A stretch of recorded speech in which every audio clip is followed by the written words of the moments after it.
J'aime ça lire le journal de temps en temps. Mon père, c'était un journaliste et puis ça m'est arrivé à l'occasion d'aller avec lui quand il faisait des reportages. C'est très intéressant, on est sur le terrain, puis on rencontre des gens, puis on voit comment les choses se sont passées. Puis ça me fait penser à ça parce que dans les lectures qu'on lit ces temps-ci, en lien avec la Pentecôte, il y a les actes des apôtres. Puis acte, c'est acta en latin, puis c'était des récits, au fond, de ce qui s'est passé. Puis c'est vraiment un reportage. C'est comme un reportage de ce qui s'est passé après la résurrection. Puis c'est très intéressant. Puis tout de suite, au début, on voit Jésus qui dit « Allez à Jérusalem, vous allez recevoir une force. » Puis là, je me disais, c'est important, la force. Parce que je regarde ce que les gens vivent autour de moi, là. Il y a des difficultés de tout genre. Il y en a que c'est dans leur métier.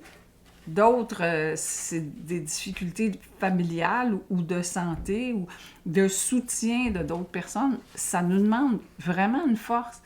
Puis là, Jésus nous dit, vous allez en recevoir une.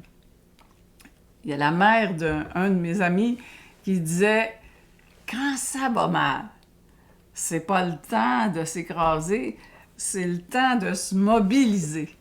Mais je pense que c'est une femme de foi, puis je pense qu'elle a dû demander souvent la force dans sa vie. Fait que je finirai avec deux phrases d'Isaïe qui parlent de la force. Il donne la force à celui qui est fatigué. Il multiplie les ressources de celui qui est à bout.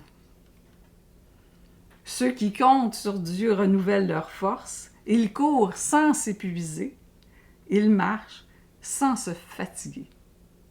Alors c'est simple, on en a tous besoin, puis on dit « Allô, j'en ai besoin, s'il vous plaît. »